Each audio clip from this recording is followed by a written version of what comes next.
जय जगन्नाथ। हर सुख गलत नहीं होता, पर हर सुख आपके लिए सही भी नहीं है।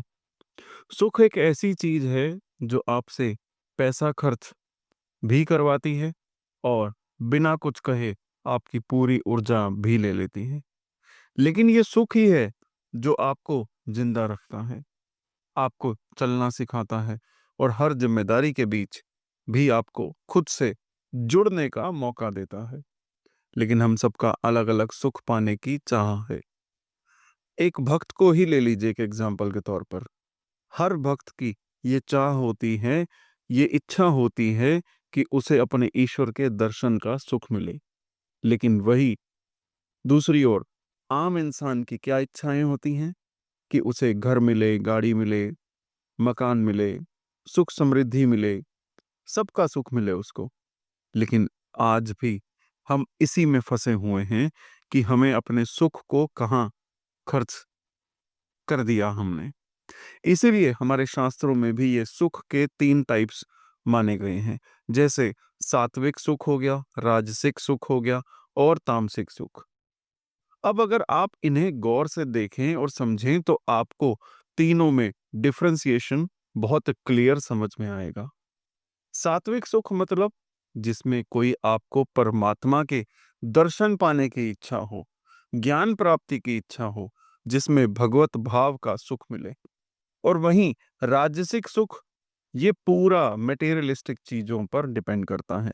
आपको पैसा चाहिए, लग्जरी लाइफ चाहिए, सोना चांदी चाहिए, तो ये सब इसी सुख में आता है। लेकिन अगर हम बात करते हैं तामसिक सुख की, तो ये वो सुख है जो शुरू में थोड़ा आराम देता है, पर धीरे धीरे आपकी सोच, आपकी शक्ति और आपकी दिशा तीनों को कमजोर कर देता है। इसमें एडिक्शन ज्यादा होता है, संतुष्टि कम होती है और सुख सिर्फ भागने का जरिया बन जाता है, पाने का नहीं। आप कहेंगे कि मैं ये सब कुछ क्यों बता रहा हूं आज? मैं ये इसलिए बता रहा हूं क्योंकि जब आप समझ जाते हो कि कौन सा सुख आपको ऊपर उठा रहा है, कौन सा सुख आपको धीरे धीरे खाली कर रहा है, तभी आपका जीवन बैलेंस में आता है। आप वो सुख कहाँ, कैसे और क्यों खर्च कर रहे हो, ये बताता है आपका 4th हाउस और 12th हाउस। जी हाँ, आज मैं बात करने वाला हूं आपके 4th हाउस के लॉर्ड से। कितने भाव आगे बैठा है 12th हाउस का लॉर्ड? आज मेरा मकसद ये टॉपिक लेने का सिर्फ इतना ही है कि आप समझें कि जो सुख आप कमा रहे हैं या फिर आप कमाना चाहते हैं, वो कहाँ, कैसे और क्यों खर्च होगा, ये भी तो जानना जरूरी है। हर कोई YouTube पर बस ये बता देता है कि आपको सुख इतना मिलेगा, यहां से मिलेगा, कैसे मिलेगा। लेकिन कोई ये नहीं बताता कि वो सुख खर्च कहाँ और क्यों हो रहा है, क्योंकि ये भी एक धारा है। जितना ज्यादा सुख होगा उतना ज्यादा आप तैरेंगे, लेकिन अगर वही बाढ़ आ गई तो ये सुख भी आपको लेके डूब जाएगा। और मैं आपको ये भी बता दूं कि श्री कृष्ण ने स्वयं भगवत गीता में यही कहा है कि सुख की परिभाषा अच्छे से श्री कृष्ण ने पहले ही समझाई हुई है। इसीलिए आप भी भगवत गीता जरूर पढ़िए, उसे समझिए, अपनी लाइफ में उतारिए भगवत गीता को। ये ग्रंथ बनाया ही इसलिए गया है ताकि एक ऐसा युग जहां हमारे वेद भी लुप्त हैं, जहां बाकी ग्रंथों और पुराणों का कोई पढ़ता ही नहीं है, एक ऐसे युग में श्री कृष्ण ने आपको एक बहुत अच्छा माध्यम दिया है कि उस पवित्र ज्ञान को प्राप्त करने का। चाहे थोड़ा ही पढ़िए लेकिन जरूर पढ़िए। आजकल इतने सारे रिसोर्सेज आ गए हैं हर ग्रंथ, हर पुराण को समझने के लिए, तो उन्हें भी यूज में लाई। तब तक मेरी भी कोशिश चलती रहेगी कि मैं आपको सभी पुराणों के साथ साथ सभी ग्रंथों के साथ अलाइन रखकर एस्ट्रोलॉजी को आगे बढ़ाऊं, और मैं ये हमेशा करता ही रहूंगा। तो अब आज के टॉपिक पर आते हैं, वरना ज़्यादा लंबा हो जाएगा ये वीडियो। जैसे कि मैंने बताया, आज मैं डिस्कस करूंगा 4th लॉर्ड से कितने भाव आगे बैठा है 12th लॉर्ड। तो अगर आपको अपनी कुंडली के अकॉर्डिंग समझने में कोई परेशानी हो, तो कमेंट्स में ज़रूर पूछिए। मैं या मेरी टीम आपको पूरी हेल्प करेगी समझाने में। तो चलिए शुरू करते हैं और एक-एक करके आपको समझाता हूँ कि आपका अपना सुख कहाँ, कैसे और कब खर्च हो रहा है। इसके साथ-साथ एक इम्पॉर्टेंट अनाउंसमेंट मैं आपको ये बता दूँ कि जैसा कि आप सभी जानते हैं, डेली बहुत सारी अपॉइंटमेंट्स रहती हैं। आप सभी का जब कॉल या मैसेज आता है मेरे स्टाफ के पास, तो आप लोग बोलते हैं कि उनको सेम डे का अपॉइंटमेंट चाहिए। देखिए, ऑलरेडी बहुत सारी अपॉइंटमेंट्स चल रही हैं, तो मेरी कोशिश यही है कि आपको सेम डे या नेक्स्ट डे तो ज़रूर आपको टाइम मिले। तब तक के लिए आप मेरी वीडियोज़ को देखते रहिए। बहुत सारी वीडियोज़ हैं मेरे चैनल पे। आप खुद कोशिश करिए, डेली एक रूटीन बनाइए कि मेरी वीडियोज़ को सुनें आप, समझें आप उन्हें अच्छे से। जब 4th लॉर्ड और 12th लॉर्ड आपकी कुंडली में एक ही भाव में आ जाते हैं, तो ये योग आपको बिल्कुल सीधा समझाता है कि आपका सुख और आपका व्यय दोनों एक ही जगह से निकलेंगे। इसीलिए यहाँ शिक्षा ये है कि आप अपने सुख को बचाने की कोशिश नहीं करते, बल्कि उससे समझना सीखते हो। क्योंकि जैसे ही आप अपने इमोशंस को पहचान लेते हो, ये योग बोझ नहीं, बल्कि ज्ञान बन जाता है। इस प्लेसमेंट में आप गहरा महसूस करते हो, पर कह कम पाते हो और घर, माँ या इमोशनल रूट से जुड़ी चीज़ों पर जो खर्च होता है, वो सिर्फ पैसों का नहीं होता, बल्कि आपकी एनर्जी, टाइम और मन सब लग जाता है। इसलिए लाइफ के कुछ फेजेस में आपके मन में ये सवाल आता है कि मैं सब कुछ तो दे रहा हूँ, फिर भी अंदर से खाली क्यों लग रहा है? कभी घर से दूरी का अनुभव, कभी अपनों के बीच रहकर भी अकेलापन महसूस होना, इस योग का नेचुरल हिस्सा होता है। और यहाँ आपको ये सीख सिखाई जाती है कि इमोशनल रिस्पॉन्सिबिलिटीज और इमोशनल सेक्रीफाइस के बीच का फर्क समझना ही रियल डिसिप्लिन है। क्योंकि जब आप हर दर्द को अपनी ड्यूटी समझना छोड़ देते हो, तब ये योग हैवी होने के बजाय हीलिंग में बदलने लगता है। इसीलिए बिना क्लियर वजह के दिल का भारी रहना, अकेलापन चाहना, पर उससे घबराना, अपनों के लिए ज्यादा देना और खुद के लिए कम बचा पाना, रात के वक्त गहरी सोच या पुरानी यादों का उभरना आपके लक्षण हो सकते हैं। पर आपका छुपा हुआ सच ये है कि आपका मन त्याग के लिए बना है, लेकिन बिना सेल्फ अवेयरनेस के नहीं। इसीलिए यह योग आपसे कहता है कि पहले आप अपने सुख को पहचानिए, फिर उसे बांटिए। अपनी फीलिंग्स को दबाने के बजाय उनका अर्थ समझिए, क्योंकि वही आपकी रक्षा है। बस ध्यान रहे कि इमोशनल सेक्रीफाइस को आप अपनी पहचान ना बनाएं और अकेलापन महसूस होते ही खुद को पूरी दुनिया से काट लेने की गलती ना करें। जब 4th लॉर्ड से दूसरे भाव में 12th का लॉर्ड होता है, तो ये प्लेसमेंट आपको सीधा सीधा ये समझाती है कि आपका सुख सबसे पहले आपकी बोलचाल, सोच और आपके डेली रिएक्शंस के लेवल पर लीक होता है। इसीलिए ये योग आपसे ये एक्सपेक्ट करता है कि आप बोलने से पहले महसूस करना सीखिए, क्योंकि आपका मन तब ज़्यादा शांत होता है जब आप कम बोलते हो, कम एक्सप्लेन करते हो और अपनी एनर्जी हर जगह जस्टिफाई करने में वेस्ट नहीं करते। इस प्लेसमेंट वाले लोग अक्सर ये महसूस करते हैं कि बातें ज़्यादा निकल जाती हैं और बाद में पछतावा रह जाता है। घर परिवार के मामलों में या तो लिमिट क्रॉस हो जाएगी या फिर आप बिल्कुल चुप हो जाते हो। और लाइफ में ऐसे इंसिडेंट्स आते हैं जहां सिर्फ बोलने के तरीके की वजह से रिश्ते उलझ जाते हैं। पैसा आता भी है, लेकिन छोटी छोटी चीजों में निकल जाता है। जैसे आप खुद भी नहीं समझ पाते कि खर्च कहाँ हो गया, क्योंकि ये प्लेसमेंट शनि तत्व को ये सिखाता है कि कंट्रोल हाथ का नहीं, जुबान का होना चाहिए।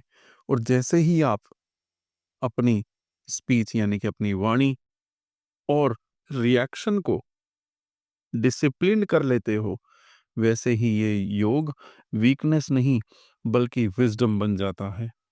इससे पक्के लक्षण होते हैं कि जैसे जैसे बात कहने के बाद शायद ये नहीं कहना चाहिए था का फील आना, अपनी ही बातों से इमोशनली थक जाना, छोटी बात पर मन का डिस्टर्ब हो जाना, और घर में रहकर भी मेंटली रेस्टलेस रहना। और आपका छुपा हुआ सीक्रेट ये होता है कि आप शब्दों से हील भी कर सकते हो और शब्दों से ही खुद को थका भी सकते हो। इसीलिए ये प्लेसमेंट आपसे ये मांग करता है कि आप बोलने को सिर्फ आदत नहीं बल्कि एनर्जी का उपयोग समझिए। रोज कुछ भी बोलने से पहले 2 पल रुकना सीखिए, क्योंकि वही आपकी असली शक्ति है। साथ ही 2 जरूरी सावधानियां याद रखिएगा। गुस्से या इमोशनल फ्लो में कोई बात लिखने या भेजने से बचिए, और हर बात एक्सप्लेन करना अपनी जिम्मेदारी बिल्कुल मत समझिए।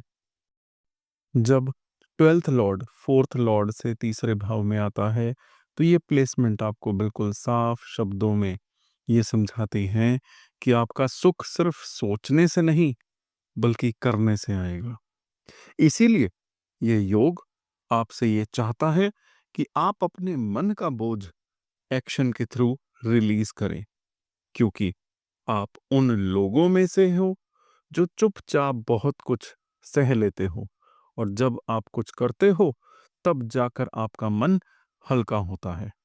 देखिए, इस प्लेसमेंट में आप तब तक अंदर से रेस्टलेस रहते हो जब तक आपके हाथ कुछ काम में लगे ना हो। खाली बैठना आपके लिए सबसे बड़ा दुश्मन बन जाता है, और लाइफ में ऐसे फेजेस आते हैं जहां आप बहुत मेहनत कर रहे होते हो, लेकिन उसका इमोशनल रिवॉर्ड तुरंत नहीं मिलता। साथ ही भाई बहन, कलीग्स या क्लोज सर्कल के साथ मिसअंडरस्टैंडिंग्स हो सकती हैं, जो ज्यादातर उन बातों से जुड़ी होती हैं जो आप कहना चाहते थे पर कह नहीं पाए। क्योंकि ये प्लेसमेंट शनि तत्व को ये सिखाता है कि रेगुलर एफर्ट ही आपका इमोशनल मेडिसिन है, और जैसे ही आप अपनी मेहनत को रूटीन बना लेते हो, वैसे ही डिप्रेशन, फ्रस्ट्रेशन और बेचैनी धीरे धीरे कंट्रोल में आने लगती है। इसे पक्के लक्षण होते हैं, जैसे चुप रहकर भी मन का भारी रहना, काम करते वक्त मन का हल्का होना, और खाली होते ही ओवरथिंकिंग शुरू हो जाना। लोगों को लगना कि आप बहुत स्ट्रांग हो पर अंदर से थकान महसूस होना, और रात को फ्यूचर के बारे में ज्यादा सोचना। और आपका छुपा हुआ सीक्रेट ये है कि आप कर्म के थ्रू अपना दुख जलाते हो। इसीलिए ये प्लेसमेंट आपसे ये मांग करती है कि आप अपनी एनर्जी को सही डायरेक्शन में लगाइए, वरना वही एनर्जी आपको अंदर से खा जाती है। रोज कुछ ऐसा करिए जिसमें शरीर और मन दोनों लगे रहें, क्योंकि वहीं आपका बैलेंस है। साथ ही 2 जरूरी सावधानियां याद रखिए। ओवरवर्क करके अपनी इमोशनल थकान को इग्नोर मत करिए, और हर दर्द को एक्शन से भगाने की कोशिश मत करिए, क्योंकि कभी-कभी उसे समझना भी उतना ही जरूरी होता है। जब 4th लॉर्ड से चौथे भाव में 12th का लॉर्ड आ जाता है, तो ये प्लेसमेंट आपको बिल्कुल सीधे-सीधे शब्दों में ये समझाने की कोशिश करती है कि आपको आपका सुख बाहर से नहीं बल्कि आपके अंदर से बचाना सीखना है। इसीलिए ये योग आपसे ये चाहता है कि आप घर, रिश्तों और इमोशंस को सिर्फ सैक्रिफाइस की जगह ना बनाएं, क्योंकि बिना बाउंड्रीज के दिया गया सुख आखिरकार व्यय बन जाता है। इस प्लेसमेंट वाले लोग अक्सर घर के लिए सब कुछ दे देते हैं, पर खुद के लिए कुछ बचा नहीं पाते। माँ से जुड़ा इमोशनल वेट, घर के रिस्पॉन्सिबिलिटीज का प्रेशर, या फिर ये लगना कि घर अब आपका रेस्ट प्लेस नहीं रहा, ये सब इस योग के कॉमन एक्सपीरियंसेस होते हैं। और लाइफ के कुछ फेजेस में आप फिजिकली घर में होते हुए भी मेंटली बहुत दूर महसूस करते हो, क्योंकि ये प्लेसमेंट शनि तत्व को यह सिखाता है कि घर भी डिसिप्लिन मांगता है, और दर्द को चुपचाप सहना स्ट्रेंथ नहीं होती, बल्कि जैसे ही आप अपनी इमोशनल रिस्पॉन्सिबिलिटीज को लिमिट में रखना सीखते हो, वैसे ही ये योग स्ट्रगल से शांति की तरफ मुड़ने लगता है। इसके पक्के लक्षण होते ही होते हैं, जैसे घर में रहकर भी सुकून ना मिलना, अपनों के लिए सब करने के बाद भी गिल्ट या खालीपन महसूस होना, बिना वजह इमोशनल एग्जॉस्टेशन और अकेले रहने की इच्छा के साथ अकेलापन चुभना। और आपका छुपा हुआ सीक्रेट ये होता है कि आप दूसरों के लिए सेफ स्पेस बन जाते हो, पर खुद के लिए नहीं। इसीलिए ये प्लेसमेंट आपसे ये मांग करता है कि आप अपनी भावनाओं को भी घर देना सीखिए। घर के अंदर अपनी एक इमोशनल बाउंड्री तैयार करिए, क्योंकि वही आपका रक्षा कवच है। साथ ही दो जरूरी सावधानियां याद रखिए। हर घर की समस्या को अपना पर्सनल बोझ मत बनाइए, और इमोशनल सेक्रीफाइस को अपनी पहचान बनने मत दीजिए। जब 12th लॉर्ड 4th लॉर्ड से 5वें भाव में आता है, तो ये प्लेसमेंट आपको बिल्कुल साफ तरीके से समझाने की कोशिश करती है कि आप अपने सुख को या तो प्रेम में घोल देते हो, या फिर उम्मीदों में खो देते हो। इसीलिए ये योग आपसे ये चाहता है कि आप प्रेम और अटैचमेंट के बीच का अंतर समझिए, क्योंकि आपका मन तब ज्यादा शांत होता है जब आप बिना रिजल्ट की चिंता के प्यार करते हो। इस प्लेसमेंट वाले लोग अक्सर दिल से प्यार करते हैं, लेकिन वही प्यार धीरे धीरे थकान बन जाता है। चाहे बात रिलेशनशिप की हो, बच्चों से जुड़ी चिंता की हो, या फिर क्रिएटिव काम की। आप अपना 100% देते हो, पर बदले में सुख उतनी गहराई से महसूस नहीं होता। और लाइफ में ऐसे मोमेंट्स आते हैं जब आप खुद से पूछते हो, मैं इतना करता हूं, फिर भी दिल क्यों खाली लग रहा है। क्योंकि ये प्लेसमेंट शनि तत्व को यह सिखाता है कि इमोशनल डिसिप्लिन का मतलब प्रेम को सूखा बनाना नहीं, बल्कि हर फीलिंग को प्रूफ या रिस्पॉन्स से जोड़ना बंद करना होता है। और जैसे ही आप ये सीख लेते हो, वैसे ही ये योग आपको इमोशनल विजडम देने लगता है। कुछ लक्षण जो होते ही हैं, जैसे दिल का जल्दी लग जाना और उतनी ही जल्दी थक जाना, बच्चों या लव्ड वंस के लिए ज्यादा चिंता करना, क्रिएटिव काम में डीप इन्वॉल्वमेंट के बाद सडन बर्नआउट, और खुशी के पलों में भी हल्का सा खालीपन लगना। और आपका छुपा हुआ सीक्रेट, आपका दिल बहुत गहरा है, पर आप उसे संभालना नहीं सीखते। इसीलिए ये प्लेसमेंट आपसे ये मांग करता है कि आप प्रेम को सेवा समझिए, पर अपनी पहचान ना बना दें। जो प्यार मिले या ना मिले, आप अपने एक्सप्रेशंस को जिंदा रखिए, क्योंकि वही आपका असली सुख है। साथ ही दो जरूरी सावधानियां याद रखिएगा। किसी से रिस्पॉन्स या अप्रिसिएशन की उम्मीद पर अपना सुख मत टिकाइए, और इमोशनल अटैचमेंट के नाम पर अपनी लिमिट्स कभी मत तोड़ दीजिए। जब 12th लॉर्ड 4th लॉर्ड से छठे भाव में आता है, तो ये प्लेसमेंट आपको बिल्कुल सीधे शब्दों में ये समझाती है कि आप अपना सुख लड़ते लड़ते खर्च कर देते हो। इसीलिए यह योग आपसे ये चाहता है कि आप हर जिम्मेदारी को युद्ध ना बनाइए, और ये समझिए कि आपका मन तब ज्यादा शांत होता है जब सेवा आपकी चॉइस हो, मजबूरी नहीं। इस प्लेसमेंट वाले लोग अक्सर दूसरों के बोझ को अपना फर्ज मान लेते हैं।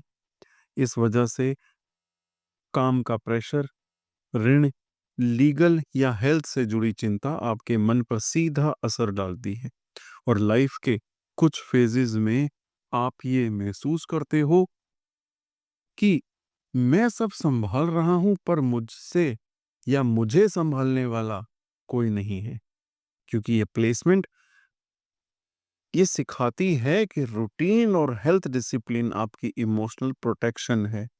और जैसे ही आप अपनी बॉडी और शेड्यूल को सीरियसली लेना शुरू कर देते हो, ये योग स्ट्रगल से स्टेबिलिटी में बदलने लगता है।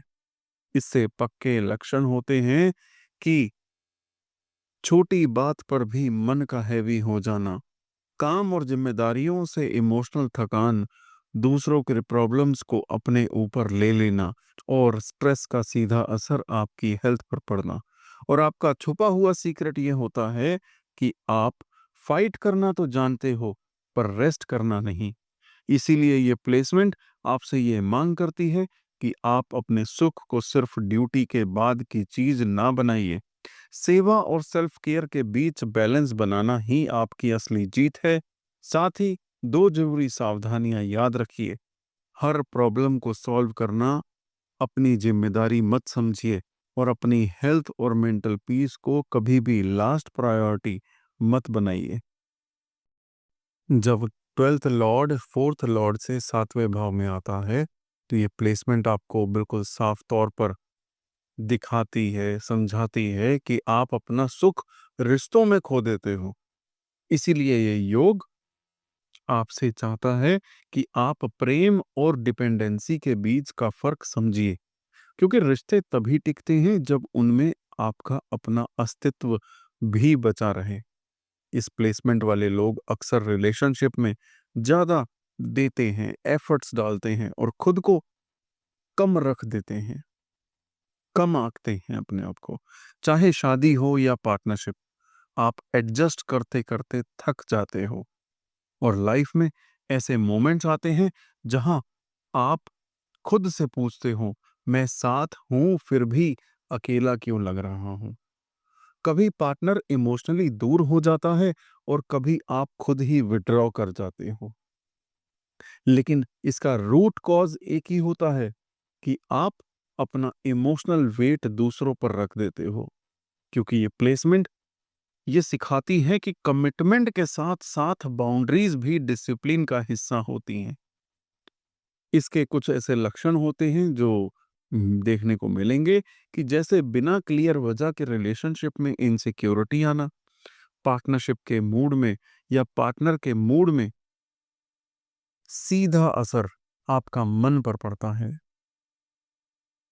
रिश्ता होने के बाद भी खुद को खाली महसूस करना, और रिश्ता मौजूद होते हुए भी अकेलापन महसूस होना। आपका छुपा हुआ सीक्रेट होता है कि आपका दिल संबंध निभाने में माहिर है, पर खुद को बचाने में कमजोर। इसीलिए ये प्लेसमेंट आपसे मांग करती है कि आप रिश्तों के साथ साथ अपने सुख को भी नेगोशिएट करना सीखिए। रिलेशनशिप में रहकर भी अपनी इमोशनल स्पेस बनाना सीखिए, क्योंकि वही आपका बैलेंस है। साथ ही दो जरूरी सावधानियां याद रखिएगा। अपनी खुशियों को किसी एक व्यक्ति के रिएक्शन से कभी मत जोड़िए, और सिर्फ रिश्ते बचाने के लिए अपनी बाउंड्रीज बिल्कुल मत तोड़ दीजिए।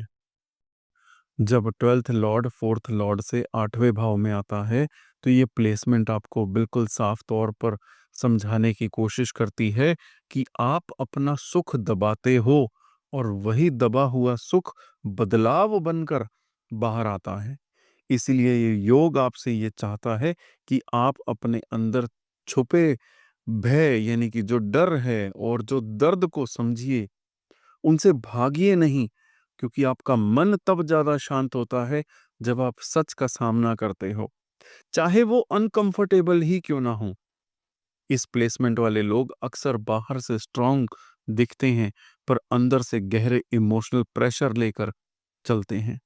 और लाइफ में ऐसे सडन इवेंट्स आते हैं, जैसे रिश्तों का अचानक बदलना, घर से जुड़ी कोई चिंता, या फिर ऐसा फेज जहां आपको लगने लगता है कि सब कुछ कंट्रोल से बाहर हो रहा है। लेकिन ध्यान रखिए, हर क्राइसिस के बाद आप पहले से ज़्यादा मैच्योर होकर निकलते हो, क्योंकि ये प्लेसमेंट ये सिखाती है कि कंट्रोल छोड़ना भी एक डिसिप्लिन होता है। और जैसे ही आप हर चीज को पकड़ कर रखना बंद कर देते हो, वैसे ही ये योग आपको इनर पावर देना शुरू करता है। कुछ ऐसे लक्षण जो मिलेंगे आपको कि जैसे बिना क्लियर वजह के अंदर अंदर डर या एंजाइटी, इमोशनल सीक्रेट्स की किसी से शेयर ना कर पाना, खासकर रात के वक्त सडन मूड शिफ्ट्स और क्राइसिस के बाद ज्यादा गहरी समझ का आना। और आपका छुपा हुआ सीक्रेट ये होता है कि आप दर्द को शक्ति में बदलने की क्षमता रखते हो। इसीलिए ये प्लेसमेंट आपसे ये मांग करती है कि आप अंदर के अंधेरे से भागने के बजाय उससे रोशन करें। जो चीज कंट्रोल नहीं हो रही, उसे समझने का प्रयास करिए, क्योंकि वही आपका ट्रांसफॉर्मेशन है। साथ ही दो जरूरी सावधानियां याद रखिए। अपने दर्द को दबाकर स्ट्रांग बनना अपनी आदत मत बनाइए, और हर बदलाव को नुकसान समझकर रेजिस्ट बिल्कुल मत करिए। जब 12th लॉर्ड 4th लॉर्ड से नवम भाव में आता है, तो यह प्लेसमेंट बिल्कुल साफ संदेश देती है कि आपका सुख तब आएगा जब आप किसी बड़े अर्थ, किसी हायर मीनिंग पर भरोसा करना सीखते हो। इसीलिए ये योग आपसे ये चाहता है कि आप सिर्फ अपनी फीलिंग पर ही नहीं, बल्कि अपनी लाइफ फिलॉसफी पर भी काम करें, क्योंकि आपके लिए शांति सिर्फ कंफर्ट से नहीं, बल्कि मीनिंग से आती है। इस प्लेसमेंट वाले लोग अंदर से भले होते हैं, पर लाइफ के पर्पस पर बार बार सवाल करते रहते हैं। कभी गुरु या बिलीफ सिस्टम से डिसअपॉइंट होते हैं, कभी अपने ही डिसीजन पर कंफ्यूजन आ जाती है, और दिल अंदर से पूछता रहता है, मैं ये सब कुछ क्यों कर रहा हूँ। और लाइफ के कुछ ऐसे फेजेस भी आएंगे जहां आप घर से दूर जाकर या मेंटली डिस्टेंस बनाकर ही क्लैरिटी पाते हो। ट्रेवल, लर्निंग या अकेलेपन ही आपके मन को सेटल करता है, क्योंकि ये प्लेसमेंट ये सिखाती है कि फेथ भी एक डिसिप्लिन है। और जैसे ही आप हर चीज का तुरंत प्रूफ मांगना बंद कर देते हो, वैसे ही ये योग स्ट्रगल से ज्ञान में बदलने लगता है। इसके कुछ ऐसे लक्षण जो मिलेंगे आपको कि जैसे लाइफ के मीनिंग पर गहरी सोच, कभी बिलीफ का स्ट्रांग होना, और कभी हर चीज पर शक हो जाना। सुख मिलने पर भी कुछ अधूरा सा लगना, और ऐसा अकेलापन जो आपको तोड़ता नहीं बल्कि सोचने पर मजबूर करता है। और आपका छुपा हुआ सीक्रेट ये है कि आप गाइडेंस देने के लिए बने हो, पर उससे पहले आपको खुद का रास्ता ढूंढना पड़ेगा। इसीलिए ये प्लेसमेंट आपसे ये मांग करती है कि आप अपने सुख को किसी सिद्धांत से जोड़िए, सिर्फ सिचुएशन से नहीं। अपनी लाइफ के डिसीजंस को अपनी वैल्यू के साथ अलाइन करिए, क्योंकि वही आपका इनर कंपस है। साथ ही दो जरूरी सावधानियां जिन्हें आपको याद रखना चाहिए कि हर बिलीफ को ठोकर लगते ही छोड़ मत दीजिए, और सिर्फ ज्ञान के चक्कर में अपने इमोशंस को कभी नेग्लेक्ट मत करिए।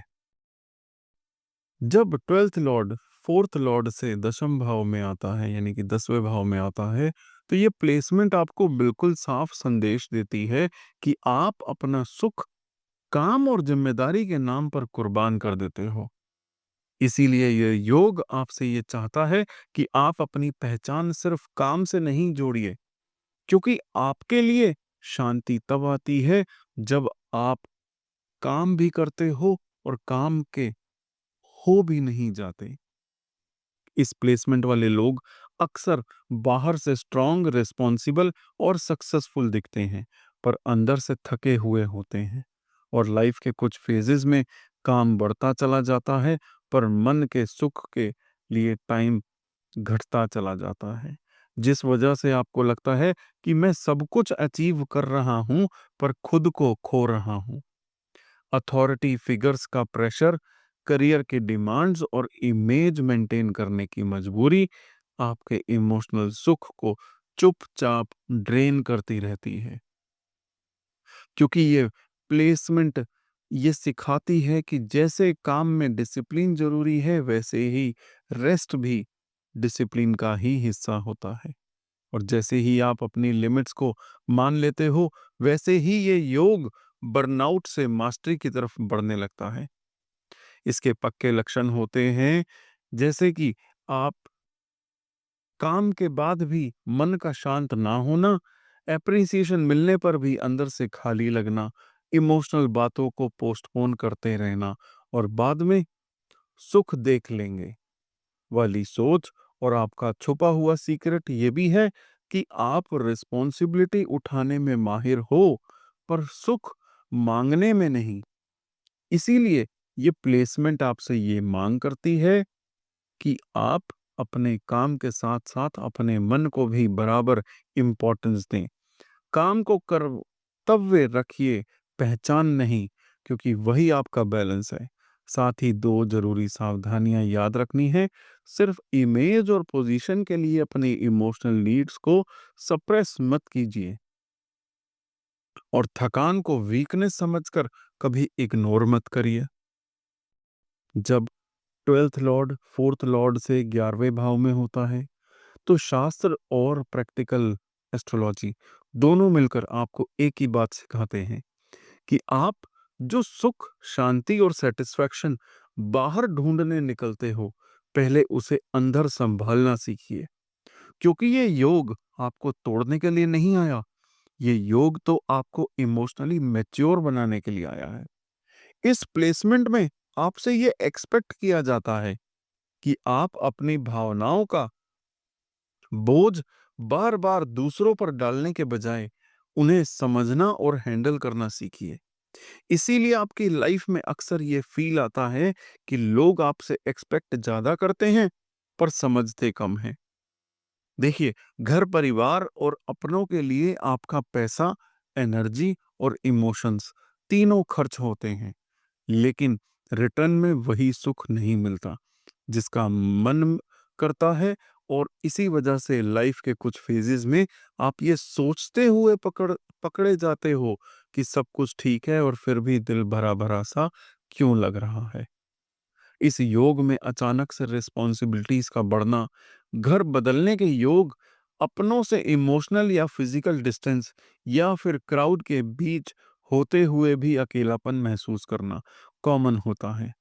क्योंकि ये प्लेसमेंट आपको ये सिखाती है कि डिसिप्लिन सिर्फ रूटीन का नहीं, बल्कि भावनाओं का भी होना चाहिए। और जैसे ही आप इमोशनल बाउंड्रीज बनाना सीख लेते हो, वैसे ही ये योग स्ट्रगल से स्ट्रेंथ में कन्वर्ट होने लगता है।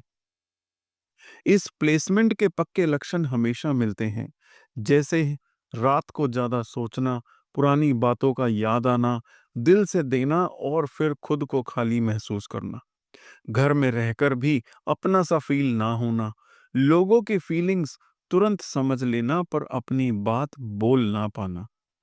और आपका छुपा हुआ सीक्रेट ये होता है कि आप एक इमोशनल हीलर हो, लेकिन सबसे पहले खुद के लिए जीना भूल जाते हो। इसीलिए ये योग आपसे क्लियर डिमांड कर रहा है कि सबका सहारा बनने से पहले आप खुद का सहारा बनना सीखो। अपनी एनर्जी हर जगह बांटना बंद करो, और जो ट्रूली डिजर्व करते हैं वही पाएं आप।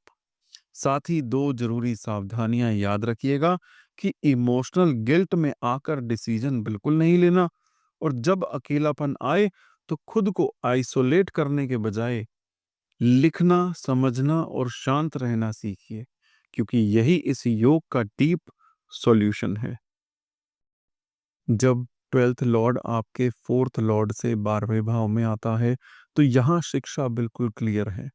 आपका सुख भीड़ और नॉइज में नहीं, बल्कि आपके अकेलेपन को समझने में छुपा होता है। और इस प्लेसमेंट के थ्रू आपको ये सिखाया जाता है कि आपका मन तो तब स्टेबल होगा जब आप खुद के साथ ऑनेस्ट होते हो।